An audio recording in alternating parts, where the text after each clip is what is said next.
Welcome to the deep dive.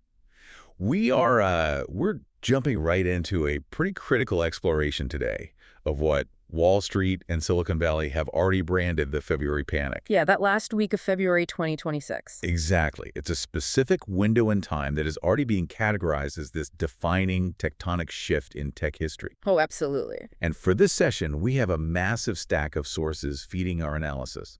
I mean, we are pulling directly from the newly released IBM 2026 X-Force Threat Intelligence Index. Which is packed with data. Packed.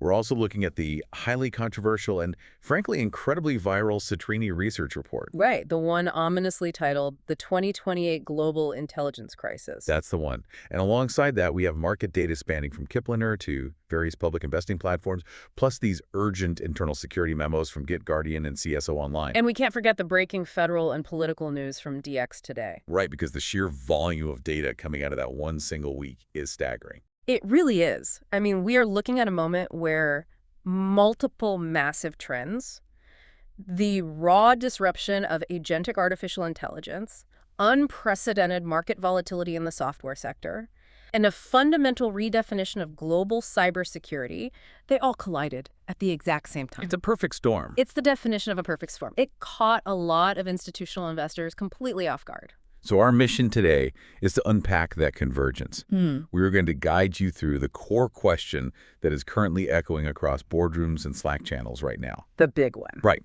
Is this the definitive end of the traditional software as a service, or SaaS, business model? Yeah. We're talking about a cascade of events where a single AI product launch wiped billions in market cap from tech giants practically overnight.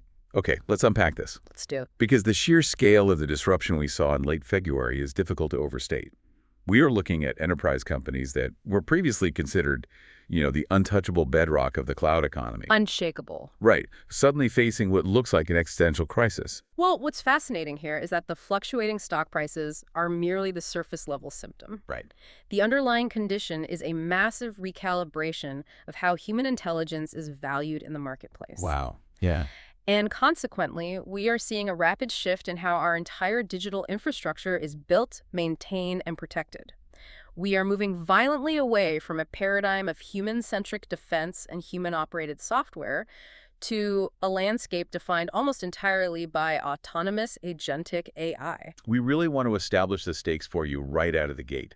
Because whether you're an investor watching your tech portfolio swing wildly or a professional eyeing a job market that is becoming unrecognizable week by week. Or just someone who is insanely curious about the digital future we are hurtling towards. Exactly.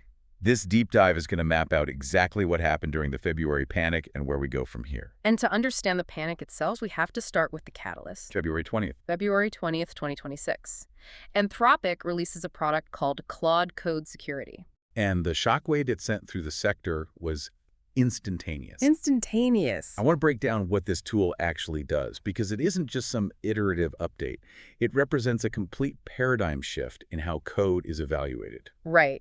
To really appreciate the leap that Claude Code Security represents, we need to look at how software vulnerabilities have historically been found at the enterprise level. Okay. For decades, the industry standard has relied heavily on static analysis. Right, static tools. And without getting bogged down in textbook definitions, just think of static analysis as a highly rigid, automated compliance checker for code. Like a spell checker, but for programming. Exactly. It scans millions of lines looking for known patterns, specific rule violations, or outdated encryption libraries. But it's deterministic. Completely deterministic. It only finds the specific flaws it has been explicitly programmed to flag. Oh, it catches the typos, the known bad habits, the obvious unencrypted passwords left in a public file. Yeah, and that is the absolute limit of its capability.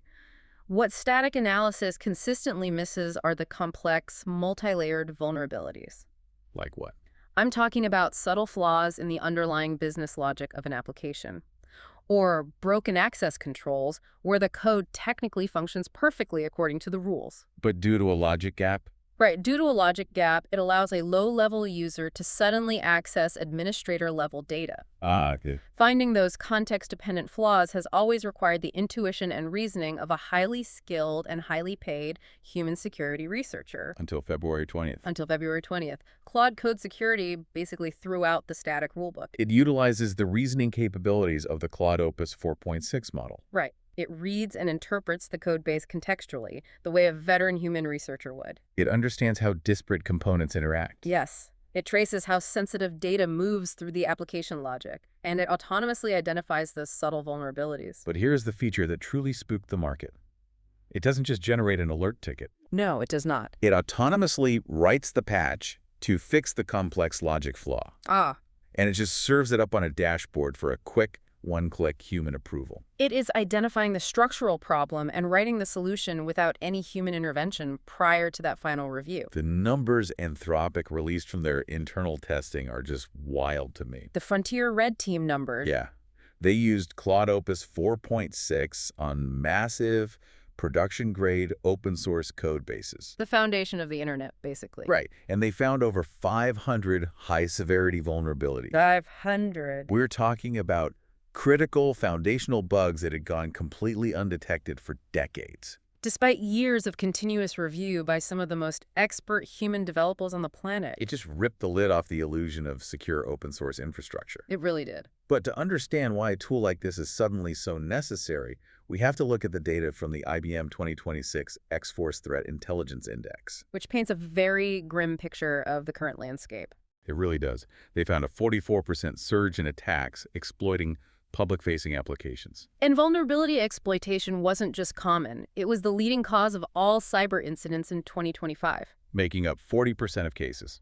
If we connect this to the bigger picture, that IBM data explains the why behind the market's desperation for automated defense. Because AI is dramatically lowering the barrier to entry for cybercriminals. Exactly. The attackers aren't out there inventing entirely new, brilliant paradigms of cyber warfare. They are taking the existing proven attack methods and leveraging AI to execute them at machine speed and massive scale. The IBM report highlights a 49% increase in active ransomware groups year over year.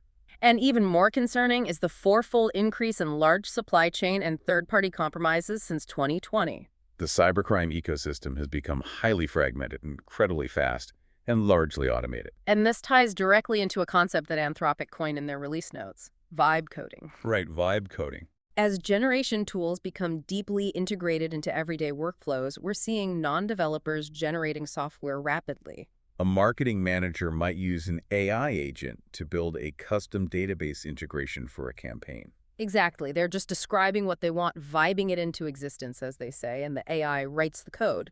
But when you have thousands of non-security experts rapidly pushing generated apps into production environments, they are inevitably introducing unvetted vulnerabilities at a staggering rate. The sheer volume of code being produced is exploding. Which means the volume of hidden bugs is exploding exponentially. And Anthropic's entire argument for Claude Code Security is that human review boards simply cannot read fast enough to secure a vibe-coded enterprise. You need an automated, reasoning AI to police the AI that is writing the code. But that capability cuts both ways, which brings us to a much darker reality regarding this technological leap. Yeah, let's get into what Joshua Woodruff said. Right. The CEO of Massive Scale AI.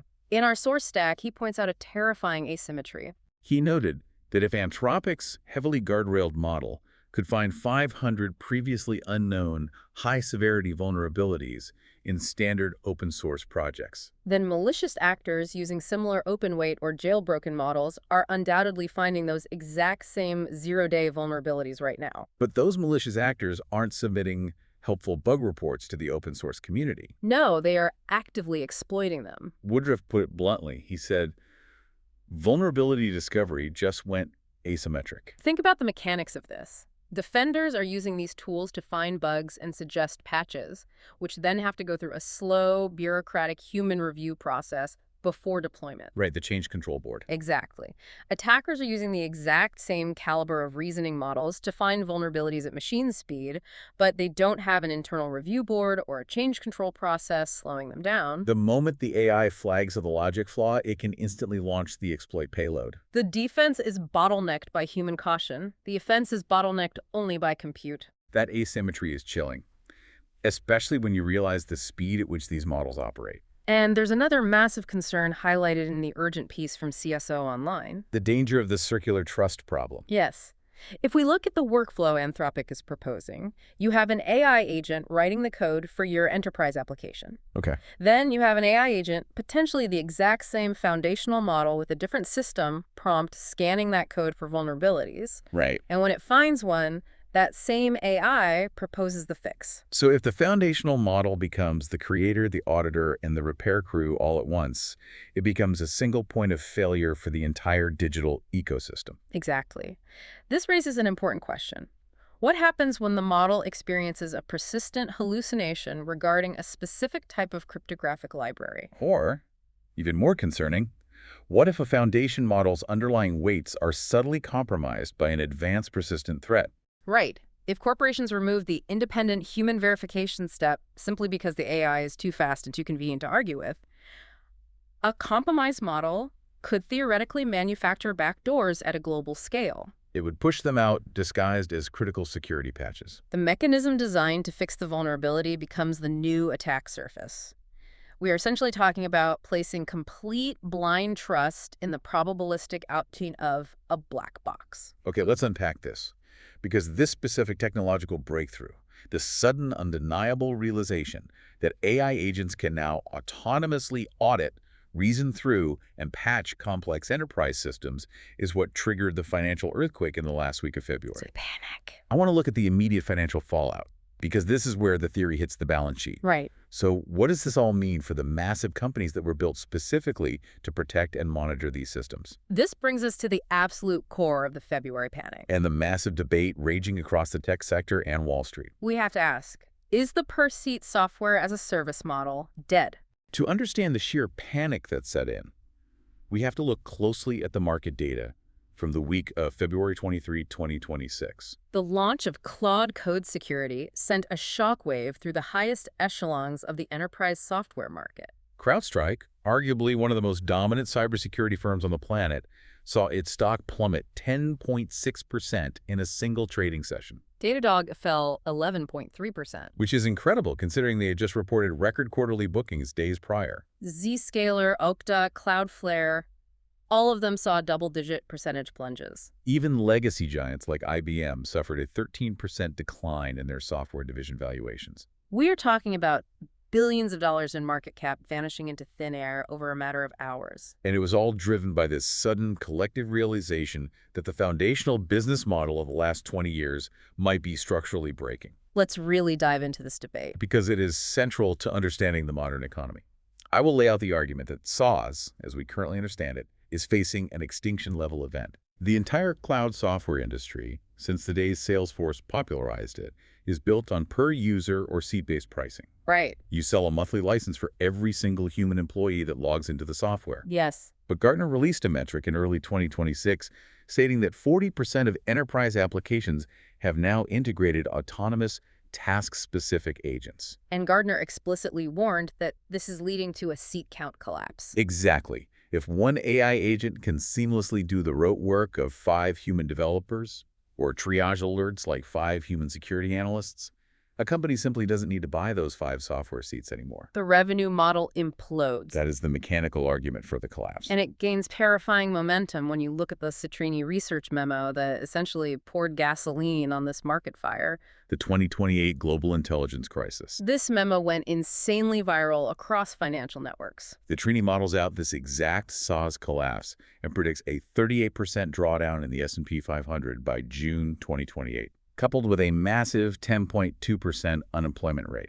Their core thesis is that agentic AI is no longer a co-pilot meant to assist a human. It is a direct labor replacement that destroys the fundamental need for human-centric software interfaces. Let's use Datadog as the prime example here, Yeah. because it perfectly illustrates the Citrini thesis. Okay. Datadog is incredibly successful because it provides a beautiful, complex, single pane of glass for human engineers to observe sprawling cloud systems, monitor server health, and figure out what's broken when an alert fires. Right. But if an agentic AI is autonomously monitoring the server logs, reasoning through the root cause of the bug, and deploying the self-healing patch in real time, why would an enterprise pay millions of dollars a year for an expensive dashboard designed specifically for human eyes? The AI doesn't need a graphical user interface. It just reads the raw API data. The fundamental moat of these sauce giants, the human usability, evaporates when the AI just fixes the problem in the background. That is the pure fear-driven narrative that caused the February panic. But there is a robust counterargument which many institutional analysts are desperately trying to highlight. Let's hear the counter. This counterargument frames the current market reaction as a massive overcorrection, rooted in what's known as the abundant intelligence thesis. Right. The law of conservation of value in economics suggests that wealth and capital don't just vanish from the system when efficiencies are found. Yeah. When a Fortune 500 company saves massive amounts of money on labor payrolls or redundant software seat licenses because of AI efficiency, that capital is retained and redeployed. Right, the Jensen Huang quote. Yes, the NVIDIA CEO addressed this exact panic during the week, stating that the notion of the software industry dying is the most illogical thing in the world. Wait, I have to challenge that. Why? How is it illogical to assume the industry shrinks if the primary customer base, the human workers needing access seats, is being actively reduced by these very tools? Because the sheer volume of digital infrastructure that needs to be managed is actually exploding, not shrinking. Oh, because of vibe coding. Exactly. As we discussed with vibe coding, AI is generating massive, unprecedented amounts of new code, spinning up new applications, and creating millions of new endpoints daily. Right. All of that newly generated digital terrain still needs to be hosted, secured, monitored, and managed. So the software business model isn't dying, it's transitioning. The argument is that we are witnessing the painful, messy shift from seat-based pricing to outcome-based pricing. How does outcome-based pricing actually work in practice, though?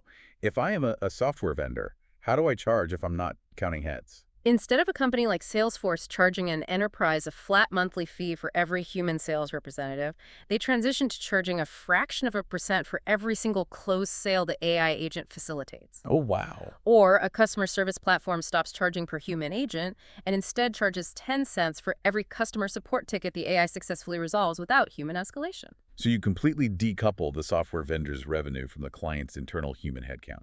The software scales with the business's actual output, not its payroll size. Okay, so you are monetizing the raw result rather than the privilege of access. Exactly. That is a massive operational pivot. And regarding the Citrini memo predicting a macroeconomic collapse based on this transition, there was a fascinating pushback from the banking sector.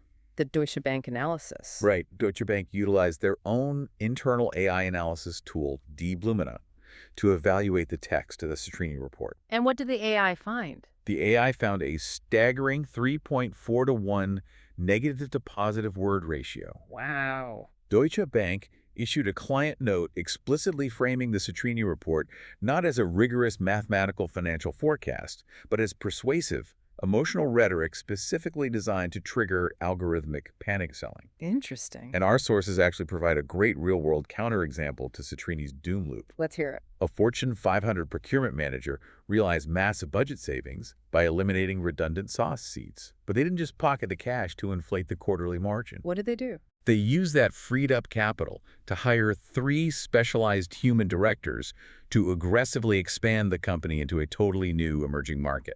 So the dollars leaving the old software budgets flowed directly into new growth initiatives. That is the optimistic Adam Smith view of the invisible hand reallocating resources perfectly. But the Citrini memo pushes back hard against that optimism with a concept they term ghost GDP. Ghost GDP. This is a deeply unsettling macroeconomic theory. It suggests that corporate profits and top-line GDP might actually surge in the short to medium term as companies aggressively cut expensive human labor costs through AI automation. So the economic indicators look fantastic on paper. The stock market hits all-time highs. Right. But beneath the surface, the displaced white-collar workers, the people who used to hold those expensive sauce seats, experience a severe income shock. They stop discretionary spending. They cancel vacations, they delay buying cars, and crucially, they struggle to service their existing debt. And this is where the Citrini report points a massive warning sign directly at the $13 trillion U.S. mortgage market. Historically, high-earning, white-collar knowledge workers with 780-plus credit scores were considered the absolute bedrock of the financial system. They were the safe bets. But if AI displacement specifically guts that demographic, the mid-level managers, the junior developers, the data analysts, the subsequent credit erosion could trigger a systematic leverage break. We are talking about a scenario that mirrors the 2008 financial crisis. But this time driven entirely by a collapse in consumer demand and localized mortgage defaults, despite corporations reporting record-breaking automated profits. Which brings us to a harsh, undeniable reality. Yeah. While analysts, economists, and podcasters debate the theoretical job losses, the mechanics of outcome-based pricing, and the validity of ghost GDP, some corporations are absolutely not waiting for an academic consensus to form. No, they're already putting the concept of AI-driven labor replacement into brutal, immediate practice. Yes, and this is where we transition from the high-level theoretical debate to the intensely practical human cost of this technology. We have to look closely at what happened with Block. Right, the fintech giant that owns Square and Cash App. Right in the middle of this February turbulence, Block announced they were cutting 4,000 employees. That represents 40% of their entire global workforce. Eliminated almost overnight. And they didn't hide behind corporate jargon about synergies or restructuring. No, they explicitly stated this was being done to replace those human roles with artificial intelligence technologies. I remember reading that headline and genuinely being shocked by the sheer brazenness of it. What is vital to understand here is the financial context surrounding that specific decision. Block was absolutely not a distressed company trying to stave off bankruptcy or appease angry activist investors. Their gross profit was actually up 17% year over year, Reaching $10 billion. They were incredibly healthy. So these layoffs were not about survival. They were a proactive, strategic maneuver to radically maximize profit margins. CEO Jack Dorsey was highly public about his philosophy here, stating that the company is witnessing fundamental structural changes due to intelligence tools. His argument to the board and the public is that smaller, flatter teams that are heavily empowered by agentic AI can simply outmaneuver and outperform larger, legacy corporate structures that are bogged down by human middle management. And the market reaction is the most telling part. Wall Street absolutely loved it. Block stock surged 23% in after hours, trading immediately following the announcement. Institutional investors actively rewarded a highly profitable company for gutting nearly half its human workforce in order to deploy autonomous agents. It sent a massive signal to every other CEO in the Fortune 500. This connects directly to a phenomenon economists and our sources refer to as the intelligence displacement spiral. We have officially crossed a psychological threshold in the corporate world. AI is no longer viewed by executive boards as a cute auxiliary tool. Right, a glorified autocorrect meant to help a human worker do their existing job 10% faster. It is now viewed as a direct one-to-one substitute for that labor. And this shift isn't just happening in low-end data entry, offshore customer service, or basic SEO copywriting.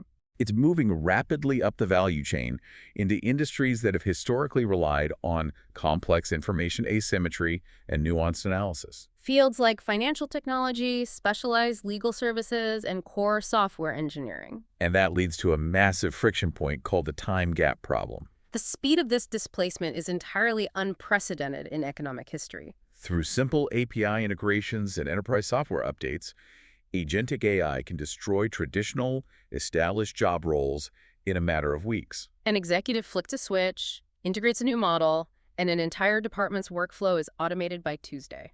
But human society, our educational infrastructure, takes years to train people for the new roles required in a newly structured economy. We might desperately need tens of thousands of AI ethics auditors, complex system orchestrators, or data pipeline architects in the future. But you simply cannot retrain a displaced mid-level financial accountant to do that highly technical job in 3 weeks. That time gap between job destruction and job creation creates massive societal friction.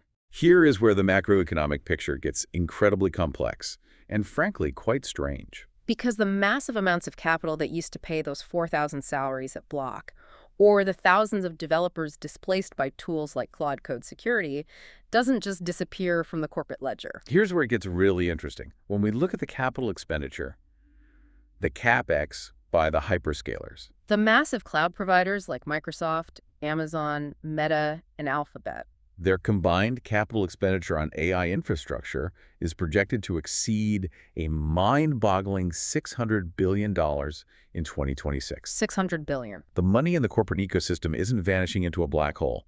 It is undergoing a massive structural migration. Capital is actively moving out of human payrolls and moving directly onto the balance sheets of the major cloud providers. Corporations are shifting from paying salaries and healthcare benefits to paying astronomical industrial electricity bills and funding the relentless build-out of hyperscale, liquid-cooled data centers. If highly profitable S&P 500 companies look at the Block playbook and decide that a 40% headcount reduction is simply the new normal, The new baseline required to remain competitive and maximize margins via automation.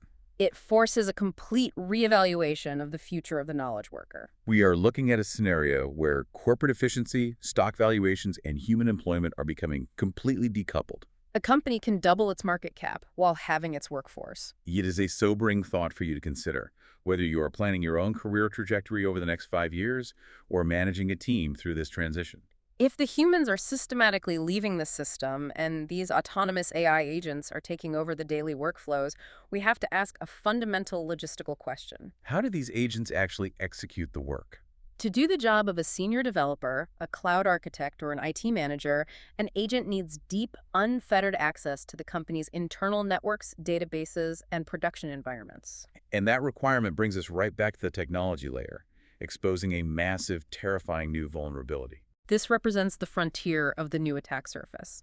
We've spent the last 3 decades building massive, multi-billion-dollar security architectures entirely around human behavior and human limitations. We build identity security around passwords, multi-factor authentication apps on smartphones, biometric fingerprint logins, and behavioral heuristics. But as autonomous AI agents take over the actual execution of tasks, the entire paradigm of identity security is being violently upended. I want to look at the urgent security memo put out by GitGuardian CEO Eric Fourier, because it highlights a massive strategic pivot in the industry. For years, GitGuardian was renowned for code security and static analysis, the very things we discussed earlier. But in the wake of models like Claude code security, they made a radical bet-the-company decision to abandon static code analysis entirely. They saw the writing on the wall. Human-built static tools can't compete with reasoning models. Instead, they're going all in on 2 highly specific things: secrets management and non-human identities, which the industry calls NHIs.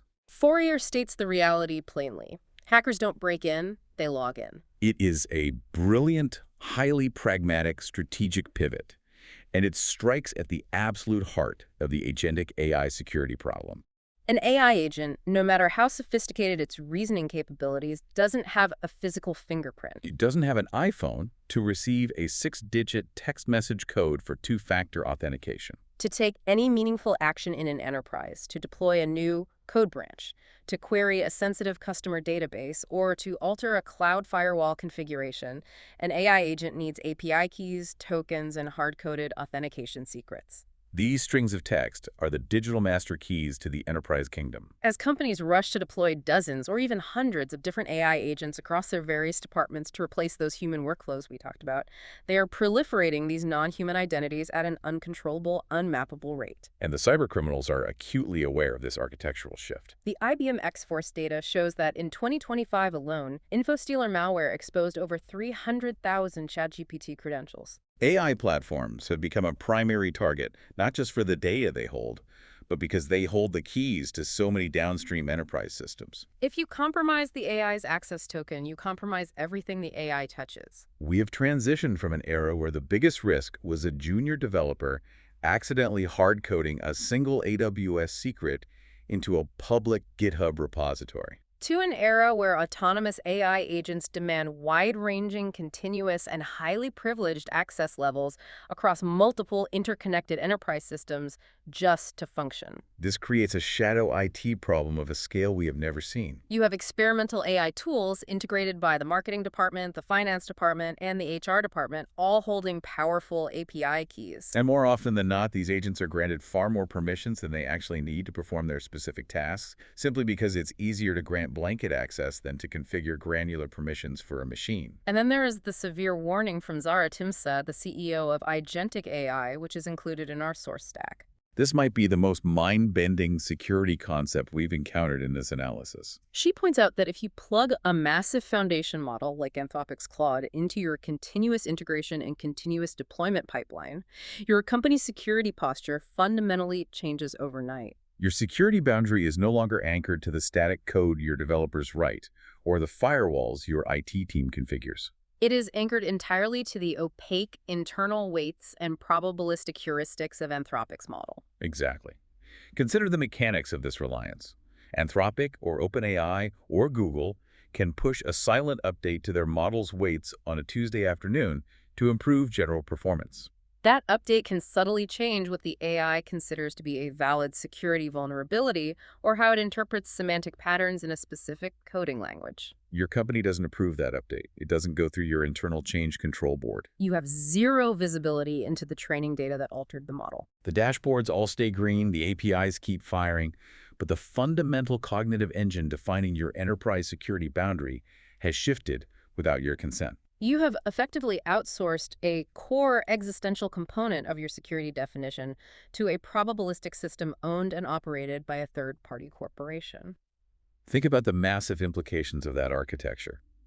We already know, as a matter of fact, that AI models hallucinate information. What happens if a model, due to a subtle weight update, hallucinates a vulnerability in your payment processing logic that doesn't actually exist? And then autonomously writes and deploys a patch that actually opens a backdoor into your financial systems. And it does this entirely because its internal heuristics were quietly updated without your knowledge or oversight. The modern developer's laptop and the API keys stored on it has become the ultimate frontier for attackers. We are seeing incredibly sophisticated machine-level attacks specifically designed to target these new environments. The sources mention specific malware strains like NXS Singularity or the Chai-Hulud worm. These aren't your traditional attacks trying to trick a human accounting manager with a fake phishing email. They are specifically designed to quietly siphon the production credentials, the NHI tokens, and the API keys that these autonomous AI agents rely on to run the company. This brings us to a critical realization about the scale of this issue.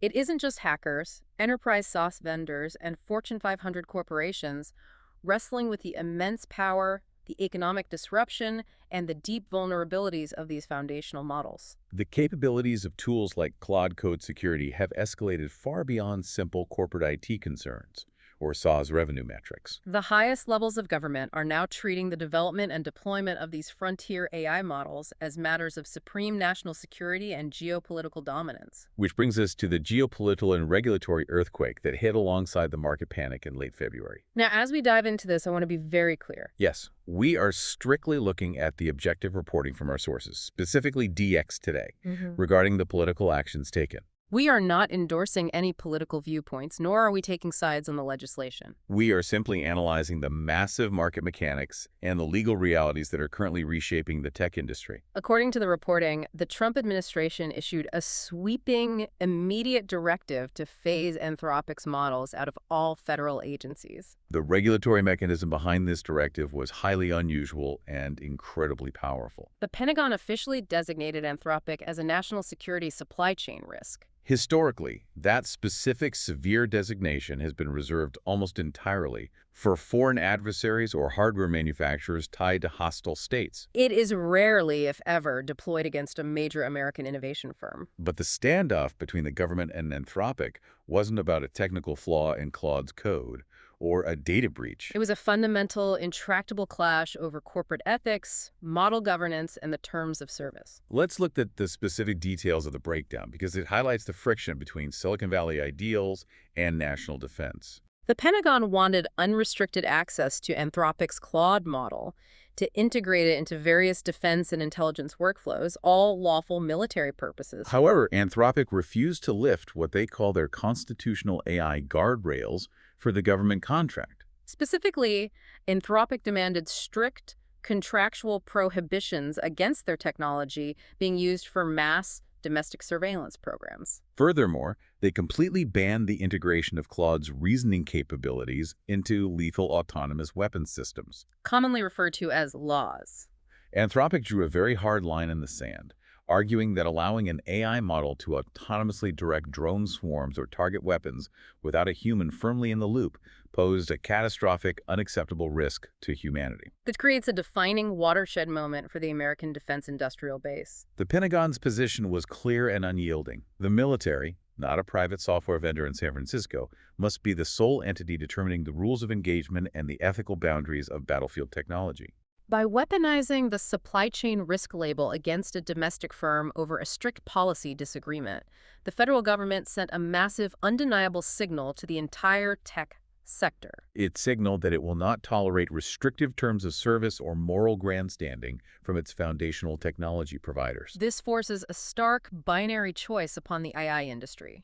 Align your models fully with military and federal objectives without restriction, or face complete exile from the incredibly lucrative, multi-billion-dollar federal marketplace. And we saw exactly how fast the free market reacts to that binary choice. While Anthropic stood its ground on its constitutional AI principles and consequently lost a massive $200 million federal contract, which also heavily impacted their downstream partners like Palantir, who integrate these systems for the government, OpenAI immediately stepped into the void. Within hours of the Anthropic directive, OpenAI secured the Department of Defense contract. According to the sources, they reportedly agreed to terms that balance the military's operational requirements with safety protocols in a way that fully satisfied the Pentagon's demands for unrestricted utility. What's fascinating here is how clearly this illustrates the winner-take-all dynamic of government contracting in the modern AI era. A company's willingness to navigate, adapt to, and align with military and federal demands is now proving to be just as critical to its corporate valuation as its raw technical capability or its benchmark scores. The rapid displacement of Anthropic by OpenAI at the Pentagon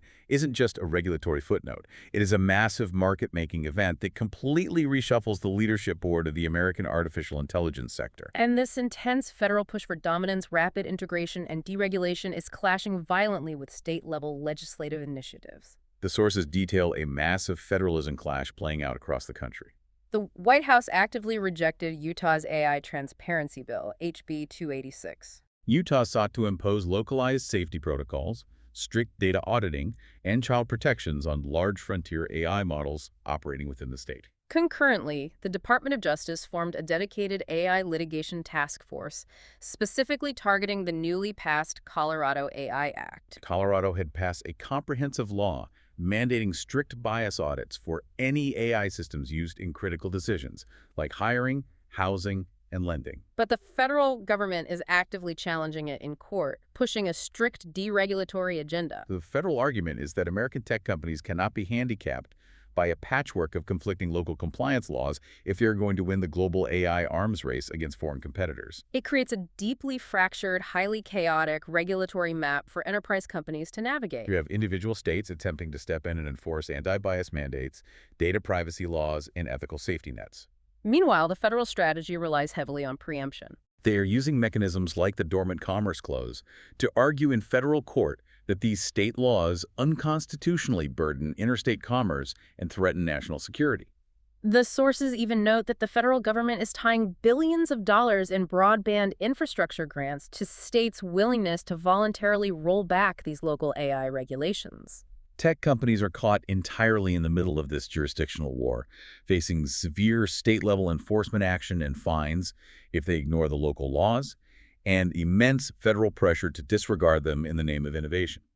And adding to this complex web is proposed federal legislation, specifically the Trump America AI Act, detailed in the DX Today reporting. This proposed act aims to introduce a sweeping federal duty of care enforced by the FTC, standardizing safety protocols nationwide. But it controversially pairs that safety mandate with radical copyright reforms. The act essentially proposes declaring that any unauthorized AI-generated works are fundamentally ineligible for copyright protection, while simultaneously creating new federal pathways for individuals to sue AI companies over the unauthorized use of their personal data in foundational training sets. The entire legal landscape regarding intellectual property and liability is being completely rewritten in real time. Which brings me to a legal shocker in our sources that perfectly illustrates how deeply AI is disrupting our most established societal norms. I want to look at the Hepner case. The Heppner ruling is a profound precedent-setting wake-up call for the entire legal profession, corporate risk management, and anyone assuming their digital interactions are private. Let's walk through exactly what happened because it sounds like science fiction but is current case law. In federal court, a defendant named Heppner was facing serious charges. To prepare, he used the standard consumer version of Anthropic's Claude to generate 31 specific documents outlining his legal defense strategy. He took confidential information, advice, and strategies provided by his actual human attorneys, and he fed all of it into the AI prompt box to help him organize his thoughts and draft responses. The prosecuting attorneys found out he used the tool, and they subpoenaed Anthropic for the logs. The judge ultimately ruled that all 31 documents and the raw prompts Heppner typed were fully discoverable by prosecutors. Why? Because the court ruled that generating legal documents using a cloud-based consumer AI platform inherently breaks attorney-client privilege. The legal reasoning was that the AI model is legally considered a third party. Because the platform's terms of service state that it retains user data for potential future model training, the court determined Heppner had no reasonable expectation of confidentiality. Legally speaking, feeding sensitive data into a cloud-based AI was deemed equivalent to discussing your defense strategy loudly with a stranger on a public park bench. If we connect this specific legal ruling back to the macro view of the February panic, the Heppner case serves as a perfect microcosm of the broader societal disruption. We have spent centuries building complex legal, economic, and security frameworks, attorney-client privilege, the SaaS per seat business model, the password-protected firewall. And all of these frameworks are based entirely on assumptions of human interaction, human confidentiality, and human labor limitations. When you introduce an incredibly fast, autonomous, data-hungry third-party intelligence into those legacy frameworks, the foundational assumptions simply break down. The old rules no longer apply to the new reality. They really don't. So what does this all mean? Let's bring this massive scale of corporate, technological, and geopolitical shifting back to you, the listener. We have covered an incredible, chaotic convergence of events stemming from just the final week of February 2026. We saw Anthropic definitively prove that agentic AI is now moving fast enough to autonomously audit, reason through, and secure complex enterprise code. But that exact same technological capability is fast enough to completely upend the foundational SaaS subscription business model that Silicon Valley has relied on to generate trillions of dollars in value over the last 2 decades. We witnessed the real-world realization of the intelligence displacement spiral, culminating in highly profitable, industry-leading companies like Block, voluntarily cutting 40% of their workforce, specifically to replace human operational roles with autonomous AI agents. And we saw how this raw technological leap sparked unprecedented, high-stakes geopolitical clashes, forcing the tech industry to make impossible choices between their internal ethical guardrails and securing lucrative, ecosystem-defining federal defense contracts. Whether you are trying to navigate your career in a rapidly shifting, highly automated job market, managing a retirement portfolio through intense AI-driven tech volatility, or just trying to keep your company's proprietary data secure from both hackers and third-party models, the era of easy SaaS growth and predictable white-collar job security is definitively over. The focus must inevitably shift. Software vendors are going to have to prove outcome-driven results, charging for the resolved ticket or the closed sale, rather than relying on lazy per-seat metrics. And security professionals must rapidly transition from relying solely on human-coded static security to mastering the incredibly complex management of non-human identities, API keys, and autonomous agents operating the shadows of the enterprise. And I want to leave you with a final thought to mull over as you navigate this new, hyper-automated reality.